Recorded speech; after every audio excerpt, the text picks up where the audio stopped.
بسم اللہ الرحمن الرحیم۔ السلام علیکم۔ یہ کاشان بصیرت کا آڈیو بک سیکشن ہے۔ ہم جو کتاب پڑھ رہے ہیں اس کا نام ہے امامت اور رہبری، تالیف استاد شہید مرتضی مطہری، ترجمہ سید احتشام عباس زیدی صاحب۔ اب ہم کتاب کا پارٹ نمبر 5 پڑھیں گے۔ رسول اکرم صلی اللہ علیہ وسلم کی جانب سے علی کی امامت پر نصوص کی تحقیق۔ پہلی دلیل یہ ہے کہ رسول اکرم نے اپنے اصحاب سے خطاب کرتے ہوئے فرمایا، علی کو امیر المومنین کی حیثیت سے سلام کرو۔ یہ جملہ واقع غدیر سے متعلق ہے، البتہ حدیث غدیر کے اس جملے کو علیحدہ ذکر کرتے ہیں۔ اہل سنت اس جملے کو متواتر حدیث کی شکل میں نہیں مانتے۔ بعد کے علماء شیعہ نے جو کام کیے ہیں ان میں یہی ثابت کیا ہے کہ اس طرح کی حدیثیں متواتر ہیں۔ تجرید میں مذکورہ عبارت سے زیادہ کچھ اور ذکر نہیں ہوا ہے، اور یہ حدیث رسالہ مسلم قرار دی گئی ہے۔ شارح ملا علی قوشجی بھی کہتے ہیں کہ ہم اسے قبول نہیں کرتے کہ حدیث متواتر ہوگی، بلکہ یہ خبر واحد ہے۔ بعض نے اسے نقل کیا ہے، سب نے نقل بھی نہیں کیا۔ ابقات الانوار اور الغدیر جیسی کتابوں میں ان حدیثوں کو متواتر ثابت کیا گیا ہے۔ ان دونوں کتابوں میں خصوصیت سے الغدیر میں حدیث غدیر کے ناقلین طبقہ بہ طبقہ پہلی صدی سے 14ویں صدی تک ذکر کیے گئے ہیں۔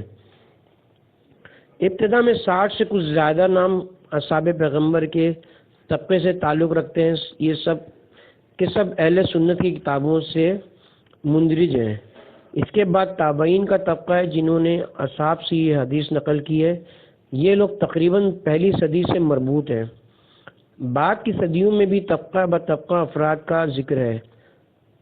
الغدیر میں خاص طور سے جو کام انجام دیا گیا ہے وہ یہ ہے کہ اس واقعے کے ادبی پہلو سے استفادہ کیا گیا ہے، اور یہ بہت اہم کام ہے۔ ابقات اور اس طرح کی دوسری کتابوں میں زیادہ تر اس پر زور دیا گیا ہے کہ مختلف صدیوں میں کن کن لوگوں نے یہ حدیث نقل کی ہے، لیکن الغدیر میں واقع غدیر کے ادبی پہلو کو بھی اجاگر کر کے اس سے بھرپور استفادہ کیا گیا ہے، کیونکہ ہر زمانے میں جو خاص بات لوگوں میں مشہور ہوتی ہے، شعراء اپنے اشعار میں اس کی عکاسی ضرور کرتے ہیں۔ شعراء انہی چیزوں کو اپنے اشعار میں منعکس کرتے ہیں جو ان کے زمانے میں پائی جاتی ہیں۔ خود صاحب الغدیر کہتے ہیں کہ اگر اہل سنت کے مطابق غدیر کا مسئلہ 4 صدی ہجری کا مسئلہ ہوتا تو پہلی، دوسری اور تیسری صدی ہجری میں شعراء نے اس موضوع پر اس قدر شعر نہ کہے ہوتے۔ ہم دیکھتے ہیں کہ ہر صدی میں مسئلہ غدیر اس عہد کے ادب کا جز بنا ہوا ہے۔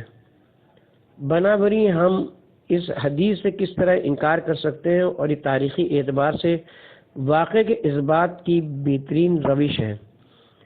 ہم اکثر و بیشتر کسی تاریخی واقعہ یا موضوع کے وجود کو ثابت کرنے کے لیے شعراء و ادباء کی طرف رجوع کرتے ہیں، اور جب دیکھتے ہیں کہ ہر صدی کے شعراء و ادباء نے اس موضوع کو اپنے ادبیات میں منعکس کیا ہے تو بات صاف ہو جاتی ہے کہ یہ فکر ان لوگوں کے زمانے میں بھی موجود تھی۔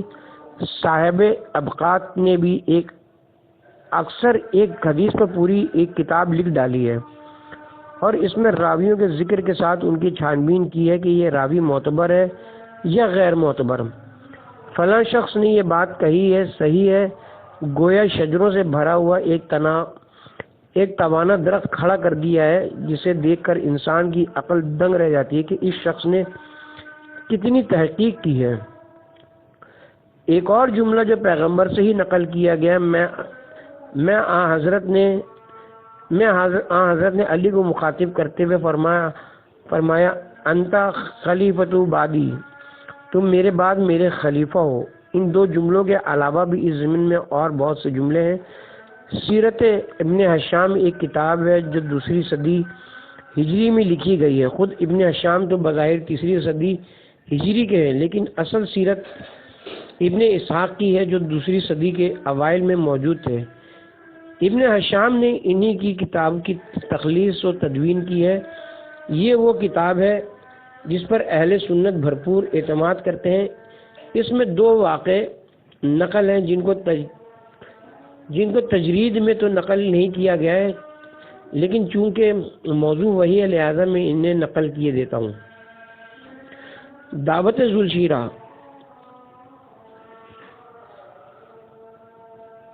واقع یہ کہ اوائل بعثت میں پیغمبر اکرم پر آیت نازل ہوئی، اے رسول اپنے خاندان والوں کو ڈرائیے، دعوت اسلام دیجیے، اور پیغمبر آپ اپنے قریبی رشتہ داروں کو ڈرائیے۔ سورہ شعراء آیت نمبر 214۔ پیغمبر اسلام نے ابھی اس حیثیت سے عمومی تبلیغ و دعوت شروع نہیں کی تھی۔ سب جانتے ہیں کہ اس وقت علی کافی کم سن تھے اور پیغمبر کے گھر میں ہی رہتے تھے۔ علی بچپن سے ہی پیغمبر کے گھر میں ان کے زیر سایہ پروان چڑھ رہے تھے، جس کا ایک الگ واقعہ ہے۔ چنانچہ رسول اکرم نے علی سے فرمایا کچھ کھانے کا انتظام کرو اور بنی ہاشم و بنی عبد المطلب کو دعوت دو۔ علی نے گوشت سے غذا تیار کی اور کچھ دودھ کا بھی انتظام کیا جسے کھانے کے بعد لوگوں نے پیا۔ پیغمبر اکرم صلی اللہ علیہ وسلم نے اسلام کی دعوت کا اعلان کرتے ہوئے فرمایا میں خدا کا رسول ہوں اور خدا کی جانب سے مابعوث کیا گیا ہوں۔ مجھے مامور کیا گیا ہے کہ پہلے تم لوگوں کو دعوت حق دوں۔ اگر تم نے میری بات مانی تو دنیا اور آخرت کی سعادت تمہارا نصیب ہوگی۔ ابو لہب جو پیغمبر کا چچا تھا، اس نے جب یہ جملہ سنا تو آگ بگولا ہو گیا اور بولا تم نے ہمیں اسی لیے بلایا کہ ہم سے یہ فضول باتیں کہو۔ بہرحال اس نے ہنگامہ برپا کر کے جلسے کو درم برم کر دیا۔ پیغمبر نے علی کو دوسری مرتبہ پھر دعوت کا انتظام کرنے اور لوگوں کو بلانے کا حکم دیا۔ خود امیر المومنین علیہ السلام جو اس واقعے کے راوی بھی ہیں فرماتے ہیں یہ لوگ تقریباً 40 افراد تھے۔ دوسری مرتبہ پیغمبر نے ان لوگوں سے فرمایا تم میں سے جو شخص سب سے پہلے میری دعوت قبول کرے گا میرے بعد میرا وزیر اور جانشین ہوگا۔ علی کے سوا کسی اور نے پیغمبر کی بات کا مثبت جواب نہ دیا اور جتنی مرتبہ پیغمبر نے اعلان کیا اتنی مرتبہ علی اپنی جگہ سے کھڑے ہوئے۔ آخر پیغمبر نے فرمایا میرے بعد تم ہی میرے وزیر اور جانشین ہوگے۔ ایک سردار قبیلہ کے پیغمبر اکرم سے ملاقات۔ دوسرا واقعہ بھی سیرت ابن حشام میں ہے، مذکورہ واقعے سے کہیں بڑھ کر ہے۔ وہ زمانہ جب پیغمبر بھی مکے میں تھے اور قریش آپ کی تبلیغات میں رکاوٹیں ڈالتے تھے۔ حالات بہت سخت اور دشوار تھے، پھر بھی یہ لوگ محترم مہینوں ذی الحجہ اور محرم چونکہ ماہ حرام تھے لہٰذا یہ آزادی کے مہینے ہوتے تھے، یعنی ان مہینوں میں جنگیں رک جاتی تھی، دشمن ایک دوسرے سے انتقام نہیں لیتے تھے اور آپس میں آمد و رفت معمول پر آ جاتی تھی۔ لوگ عکاظ کے بازار میں جمع ہوتے تھے، یہاں تک کہ اگر کوئی اپنے باپ کے قاتل کو بھی پا جاتا تھا جس کی ایک مدت سے تلاش رہی ہے تو ان حرام مہینوں کے احترام میں اس سے کوئی تعرض نہیں کرتا تھا۔ پھر بھی یہ لوگ محترم مہینوں میں پیغمبر کو پریشان نہیں کرتے تھے یا کم از کم زیادہ اذیتیں نہیں دیتے تھے، یعنی جسمانی اذیتیں نہیں دیتے تھے، لیکن تبلیغات میں رکاوٹیں ضرور پیدا کرتے تھے۔ رسول اکرم صلی اللہ علیہ وسلم ان موقعوں سے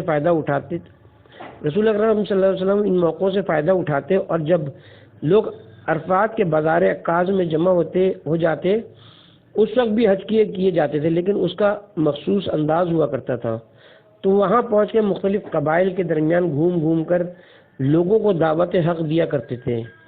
مورخین لکھتے ہیں کہ اس ہنگامے میں ابو لہب سائے کی طرح پیغمبر کے پیچھے لگا رہتا اور جو کچھ پیغمبر فرماتے وہ جواب میں لوگوں سے کہا کرتا تھا یہ معاذ اللہ جھوٹ بول رہے ہیں، ان کی باتوں میں نہ آنا۔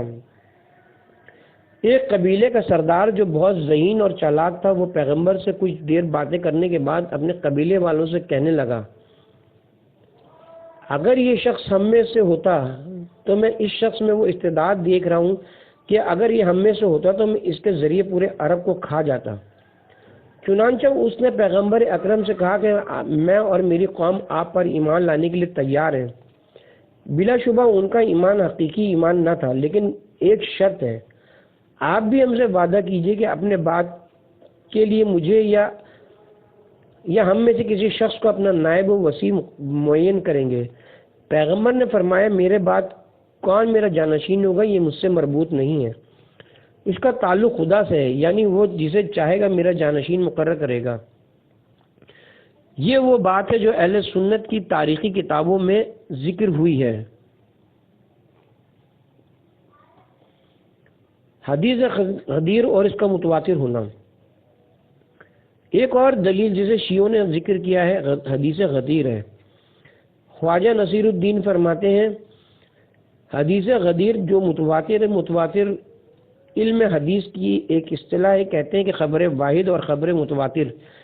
خبر واحد کا مطلب یہ نہیں ہے کہ اس کا ناقل کوئی ایک شخص ہو، بلکہ اس سے مراد ایسی خبر یا حدیث ہے جس کا نقل کیا جانا یقین کی حد کو نہ پہنچا ہو، یعنی اس کے سننے سے یقین نہ پیدا ہوتا ہو، چاہے اس کا ناقل ایک ہو یا 10 ہو۔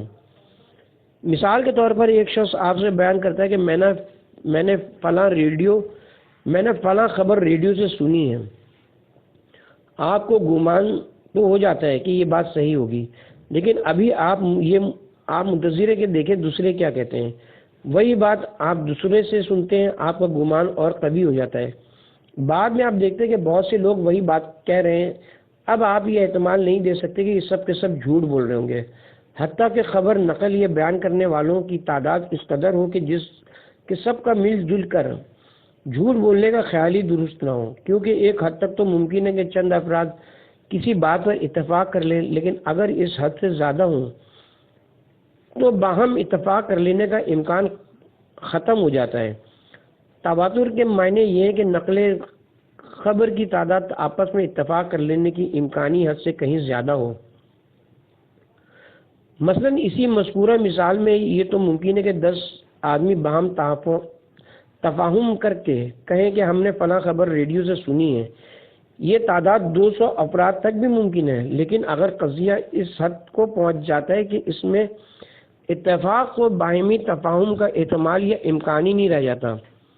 مثلا آپ شہر کے جنوب میں چلے جائیں اور وہاں آپ سے کوئی کہے کہ ریڈیو نے فلاں خبر دی ہے، پھر آپ مشرق میں جائیں، وہاں بھی کچھ افراد اسی خبر کو نقل کرتے ہوئے نظر آئیں، اسی طرح آپ مغرب اور شمال میں جائیں اور وہاں بھی وہی بات سنیں۔ اب آپ یہ احتمال نہیں دے سکتے کہ سب نے مل آپس میں تفاہم کر کے ایک بات کہی ہے، اسی کو تواتر کہتے ہیں۔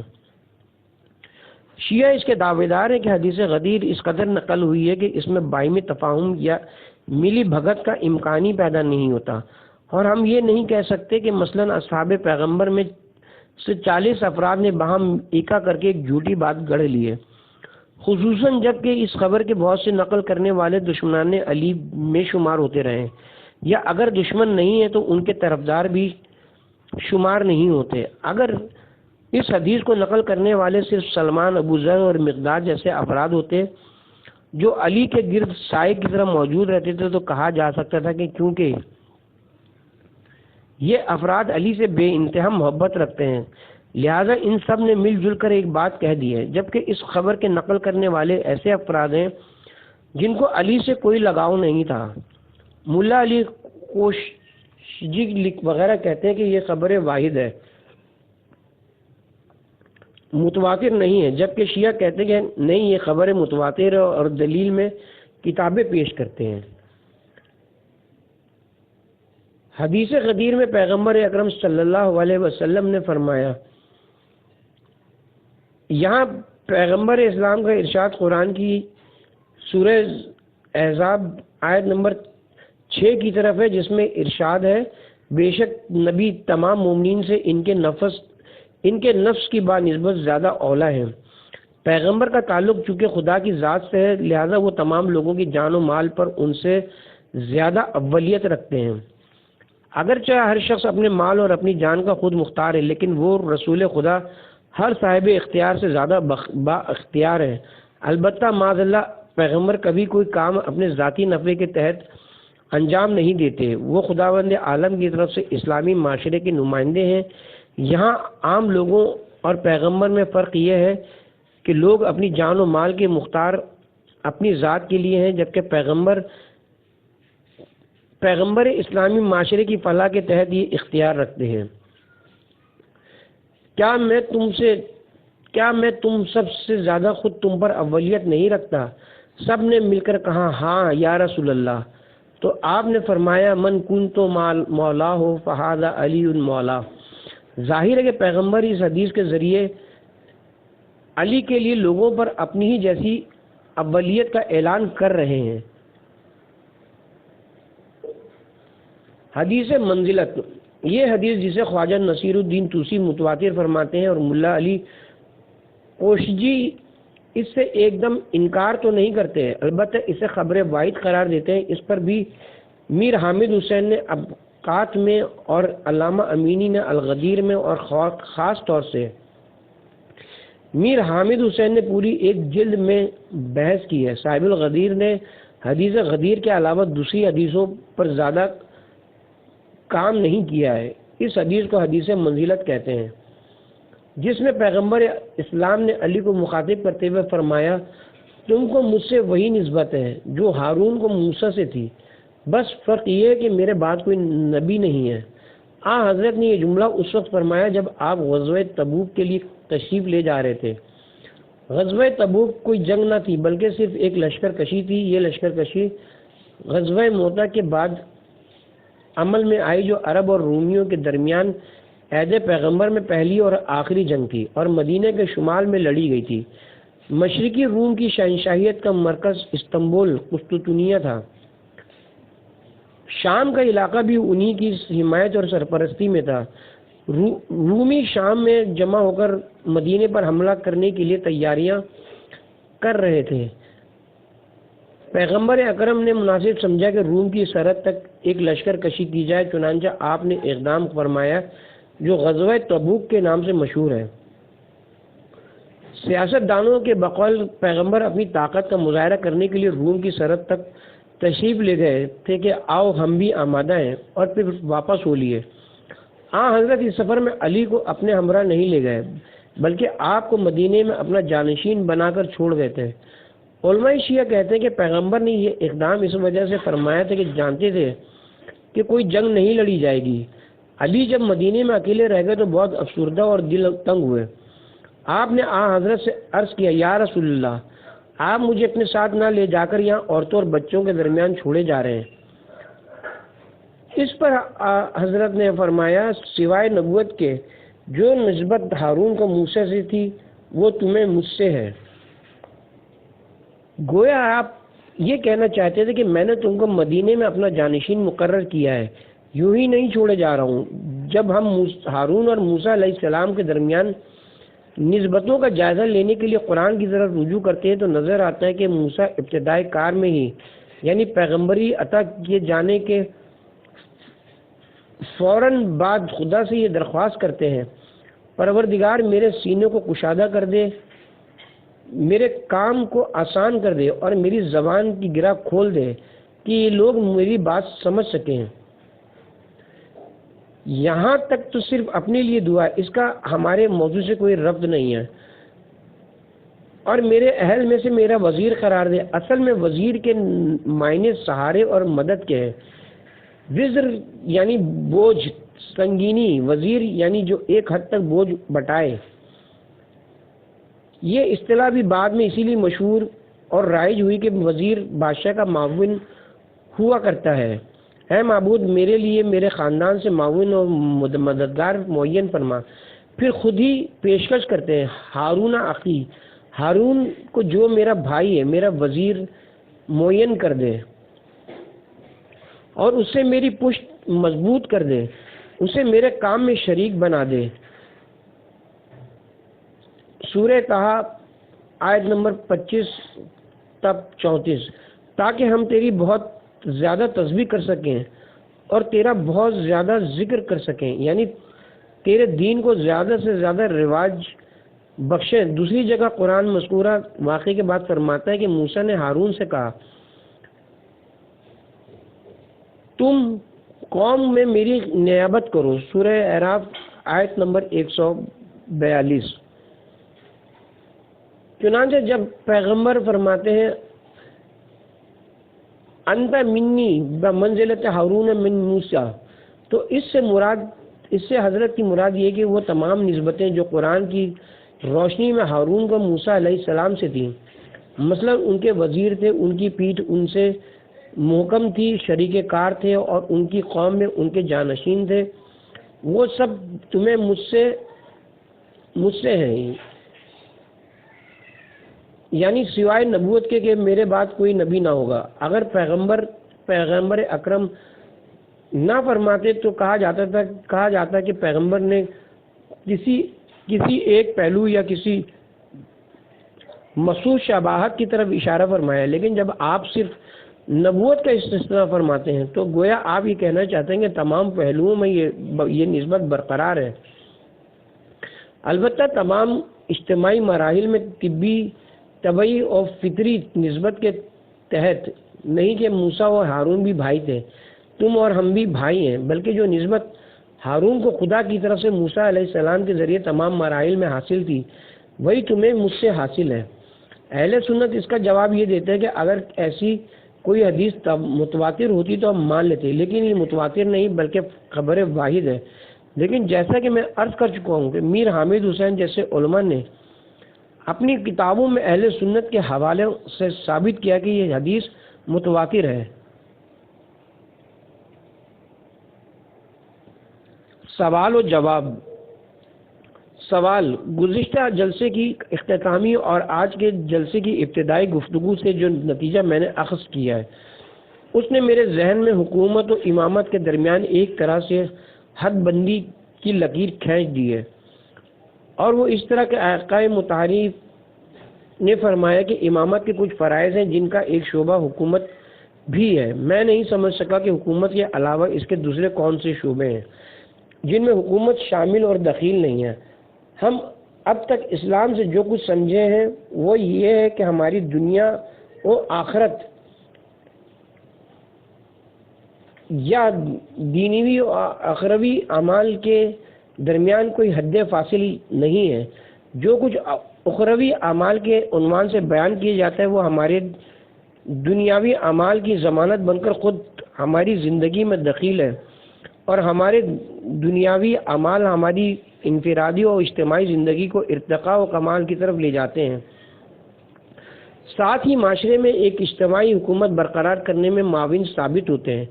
قرآن کریم میں بھی ہمیں یہ بات نظر آتی ہے کہ خدا ان کو ہی بلند مقام عطا کرتا ہے جو اپنے عبادی اعمال کے ذریعے اپنی دینوی زندگی کو سنوارتے ہیں، عدل و انصاف کی حاکمیت قائم کرنے میں کوشاں رہتے ہیں، اور قرآن میں جہاد کو سب سے زیادہ اہمیت دی گئی ہے۔ ائمہ علیہ السلام کی زندگی میں بھی یہی بات نظر آتی ہے۔ ہم دیکھتے ہیں کہ ان کے ارشادات اور ان کی پاکیزہ سیرتیں یہ ظاہر کرتی رہی ہیں کہ یہ حضرات اپنے حق حاکمیت اور حکومت حاصل کرنے کی مسلسل جدوجہد کرتے رہے، چاہے وہ اعلانیہ جہاد کرتے رہے یا قید خانوں اور مخفی گاہوں میں خاموشی کے ساتھ ان تحریکوں کی سربراہی کرتے رہے۔ یہی وجہ ہے کہ میں امامت کے لیے حکومت کے علاوہ دوسرے فرائض کی توجیہ نہیں کر پاتا، کیونکہ ان کی حکومت ہی امامت کے تمام اعمال کی توجیہ کر سکتی ہے۔ برائے مہربانی وضاحت فرما دیجیے۔ جواب: حد بندی کی بات تو آپ نے خود اٹھائی ہے، میں نے اس لفظ کا استعمال ہی نہیں کیا اور نہ اسے صحیح سمجھتا ہوں۔ میں نے عرض کیا تھا کہ امامت شیعوں کے ہاں حکومت سے بھی بالا تر ایسا مرتبہ و مقام ہے جس کا ایک پہلو حکومت بھی ہے، اور وہ اعلیٰ منزلت معصوم و بے خطا ہونے کی حیثیت سے اسلام بیان کرنا، اس کی وضاحت کرنا اور احکام دین کے لیے ان کا مرجع اور منبع قرار پانا ہے۔ ہم کہتے ہیں کہ پیغمبر کی ایک شان حکومت و حاکمیت بھی تھی، یہ تو کوئی حد بندی نہیں ہوئی۔ پیغمبر اکرم لوگوں پر حاکم تھے، لیکن یہ حکومت انسانوں کی طرف سے ان کو نہیں ملی تھی، اور نہ انسانوں نے انہیں یہ حق دیا تھا کہ بلکہ یہ خدا داد حق تھا۔ اس کی دلیل یہ ہے کہ وہ تمام انسانوں میں سب سے مافوق اور بلند تھے، دوسرے لفظوں میں پیغمبر تھے، کیونکہ احکام الہی کے بیان کرنے والے اور عالم غیب سے معنوی رابطہ رکھنے والے تھے۔ میں نے نہ تو دنیا اور آخرت کے درمیان کسی فاصلے یا حد بندی کا اظہار کیا ہے اور نہ ہی حاکم و امام کے درمیان کسی جدائی کا قائل ہوں کہ یہ کہوں امام لوگوں کی آخرت کا ذمہ دار ہے اور حاکم لوگوں کی دنیا کے لیے ہے۔ اگر میں نے یہ کہا ہوتا تو آپ کا اعتراض بجا تھا۔ ہم یہ کہتے ہیں کہ شیعوں کے ہاں امامت کا مسئلہ ہی دوسرا ہے، اگر وہ ثابت ہو جائے تو حکومت خود بخود ثابت ہو جائے گی۔ ہم دراصل نبوت کی ایسی جانشینی کے قائل ہیں کہ اس کے ہوتے ہوئے کسی دوسرے کی حکومت کا سوال ہی نہیں اٹھتا۔ جس طرح پیغمبر کی موجودگی میں کسی غیر کی حکومت کی بات محمل ہے، اسی طرح شیعوں کے ہاں بیان شدہ امام کی موجودگی میں کسی دوسرے کی حکومت کا سوال ہی پیدا نہیں ہوتا۔ آج کل رائج معنی کے مطابق حکومت اسی وقت ممکن ہے جب ہم فرض کر لیں کہ دنیا میں کوئی امام موجود ہی نہ ہو یا ہمارے زمانے کی امام کی طرف پردہ غیبت میں ہو، ورنہ امام کی موجودگی اور اس کے ظہور کے وقت شیعہ جس سطح کی امامت کے قائل ہیں، حکومت کا مسئلہ خود بخود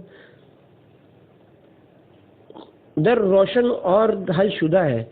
سوال اہل سنت غدیر خم والی روایت کو خبر واحد قرار دیتے اور متواتر نہیں جانتے، یا آپ کی بیان کرتے ہیں اس روایت کو جس میں رسول اکرم نے فرمایا کہ علی کو سلام کرو کہ وہ تمہارے امیر ہیں۔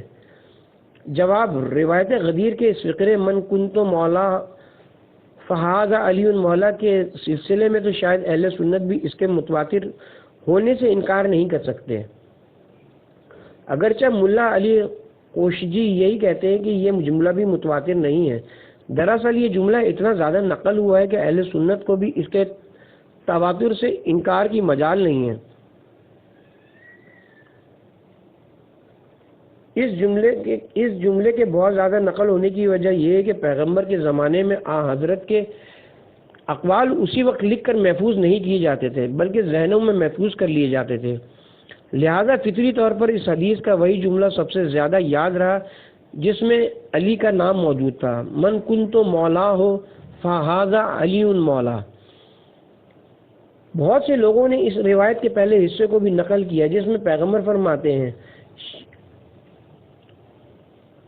شیعہ اس حصے کو بھی متواتر جانتے ہیں، لیکن حدیث کے تواتر کو اہل سنت کسی صورت قبول نہیں کرتے بلکہ اسے خبر واحد کہتے ہیں، اور شاید ہم بھی اس کے متواتر ہونے کو پورے طور سے ثابت نہ کر پائیں۔ میں اس سلسلے میں زیادہ نہیں جانتا اور کوئی ضروری بھی نہیں ہے، لیکن اس حدیث کا اصل حصہ کہ پیغمبر نے فرمایا اور لوگوں نے عرض کیا بھلا یا رسول اللہ، اس کے بعد حضرت نے فرمایا من کنتو مولا ہو فہذا علی مولا، اس کا تواتر ہماری نظر میں واضح اور بدیہی ہے، جبکہ اہل سنت اس سلسلے میں اختلاف نظر رکھتے ہیں۔ بعض کہتے ہیں کہ یہ حدیث متواتر ہے، بعض کہتے ہیں کہ یہ خبر واحد ہو، اور بعض اسے متواتر تو جانتے ہیں لیکن کہتے ہیں کہ اس کا مطلب یہ نہیں ہے کہ جو شیعہ بیان کرتے ہیں، بلکہ اس میں پیغمبر نے یہ فرمایا کہ جو شخص مجھے دوست رکھتا ہے وہ علی کو بھی دوست رکھے۔ ہم کہتے ہیں یہ کون سی بات ہے کہ پیغمبر غدیر خم میں لوگوں کو جمع کریں اور یہ فرمائیں کہ جو مجھے دوست رکھتا ہے علی کو بھی دوست رکھے۔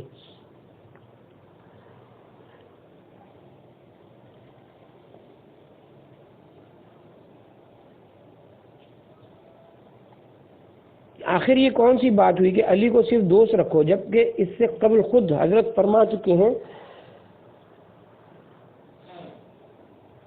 کلمہ مولا بنیادی طور پر کسی بھی دوست کے معنی میں استعمال نہیں ہوتا۔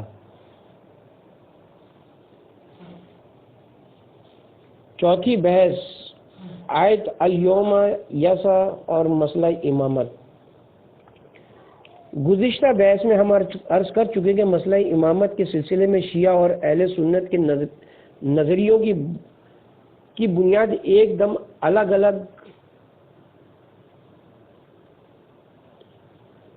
ہے اور یہ دونوں نظریے بنیادی طور سے مختلف ہیں، لہذا اس مسئلے میں یہ بحث کرنا ہی غلط ہے کہ ہم بھی امامت کے قائل ہیں اور وہ بھی، لیکن امامت کی شرائط میں ہم دونوں کے نظریوں میں فرق ہے، کیونکہ شیعہ امامت کے جس مرتبے اور منصب کے قائل ہیں وہ اس سے بالکل جدا ہے جس کے امامت کے نام پر اہل سنت معتقد ہیں۔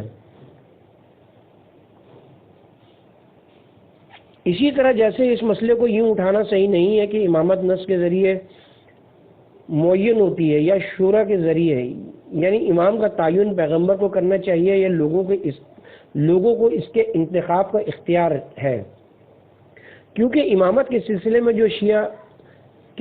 شیعہ جو عقیدہ رکھتے ہیں اور کہتے ہیں کہ امام نص کے ذریعے معین ہوتا ہے، وہ اس سے ایک دم الگ جس کا اہل سنت اظہار کرتے ہیں اور کہتے ہیں کہ اس کا انتخاب شورا سے ہوتا ہے۔ ایسا نہیں ہے کہ دونوں ایک ہی چیز کے بارے میں بحث کرتے ہیں، اور ایک کہتا ہے کہ نص کے ذریعے ہے، دوسرا کہتا ہے شورا کے ذریعے۔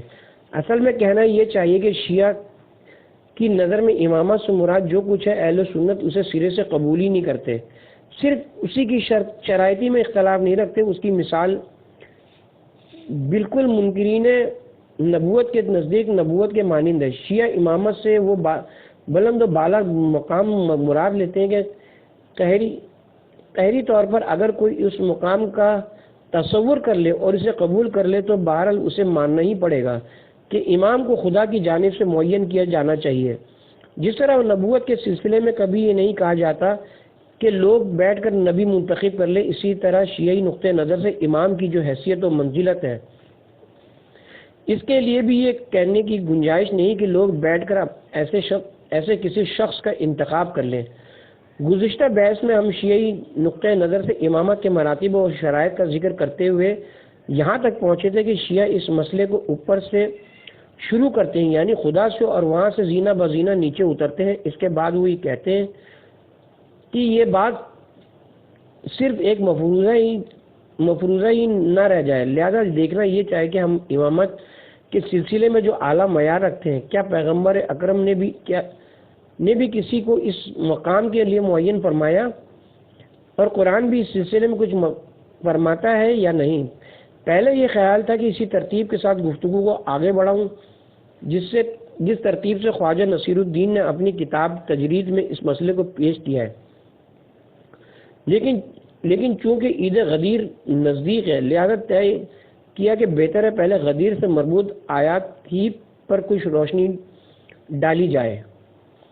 سورہ مائدہ کے شروع میں یہ آیت مذکور ہے، کفار تمہارے دین سے مایوس ہو گئے ہیں لہذا تم ان سے نہ ڈرو اور مجھ سے ڈرو، آج میں نے تمہارے لیے دین کو کامل کر دیا اور اپنی نعمتوں کو تمام کر دیا ہے اور تمہارے لیے دین اسلام کو پسندیدہ بنایا ہے۔ سورہ مائدہ آیت نمبر 3۔ آیت کے دونوں حصے جو الیوم سے شروع ہوتے ہیں ایک ہی آیت کے ضمن میں ہے، اور قدر مسلم یہ ہے کہ دونوں ایک ہی مطلب سے مربوط ہیں، نہ کہ دو الگ الگ مطالب سے۔ پہلے اس آیت کا ترجمہ عرض کر دوں، پھر قرآن کے لحاظ سے اس کی شرح و تفسیر بھی کروں گا۔ لفظ یوم یعنی روز جب الف و لام کے ساتھ ذکر ہوتا ہے، الف و لام عہد کے ساتھ، تو کبھی اس روز کے معنی دیتا ہے اور کبھی آج کے معنی ظاہر کرتا ہے۔ اس روز کے معنی میں وہاں استعمال ہوتا ہے جہاں پہلے ایک روز کا ذکر ہو چکا، بعد میں الیوم کہیں تو وہاں اس روز مراد ہوگا، اور اگر کہیں مثلا الیوم فلاں شخص آیا تو یہاں اس سے مراد آج ہوگا۔ ابھی ہم یہ نہیں کہتے کہ اس سے مراد اس روز ہے یا آج، اس کی وضاحت ہم بعد میں کریں گے۔ اس روز یا آج کفار تمہارے دین سے مایوس ہو گئے لہذا اب ان سے کوئی خوف محسوس نہ کرو۔ تمہارے دین سے ان کے مایوس ہو جانے کا مطلب یہ کہ اب وہ تمہارے دین پر غلبہ پانے اور اسے نیست و نابود کرنے سے مایوس ہو گئے، اور چونکہ مایوس ہو گئے لہذا اسلام مخالف اپنی گزشتہ ریشہ دوانیوں سے بھی دستبردار ہو گئے، اب ان سے ڈرنے کی کوئی ضرورت نہیں۔ بات کا جملہ بہت عجیب ہے، ارشاد ہوتا ہے وخشون اور مجھ سے ڈرو، یعنی کہا یہ جا رہا ہے کہ اب کفار کی طرف سے ڈرنے کی ضرورت نہیں، لیکن میری طرف سے خوفزدہ رہو، جبکہ بات خود دین کی ہو رہی ہے۔ کفار کی طرف سے خوف کا مطلب تو یہ تھا کہ ان سے دین کو کوئی غضب نہ پہنچے۔ ان کے لیے تو خدا فرما رہا ہے نہ ڈرو، اب وہ کچھ نہیں کر سکتے۔ وخشعون، لیکن مجھ سے ڈرو۔ فطری طور پر معنی تو یہی ہوں گے کہ اب اگر دین کو کوئی غضب پہنچے گا تو میری طرف سے پہنچے گا۔ آخر یہ کون سا مفہوم ہے کہ آج کے بعد سے اپنے دین کے لیے کفار سے نہ ڈرو بلکہ مجھ سے ڈرو؟ اس سے کیا مقصود ہے؟ اس سے بعد میں ذکر کروں گا، پہلے پھر ارشاد ہوتا ہے الیوم اکملت لکم دینکم، اس روز یا آج میں نے تمہارے دین کو کامل کیا، یعنی حد کمال پر پہنچا دیا، یعنی اپنی نعمت کو تم پر تمام کر دیا۔ یہاں دو قریب المعنی لفظ ذکر ہوئے ہیں، اکمال اور اتمام۔ یہ دونوں لفظ ایک دوسرے کے بہت قریب ہیں، یعنی میں نے کمال کیا یا تمام، میں نے کامل کیا یا تمام کیا۔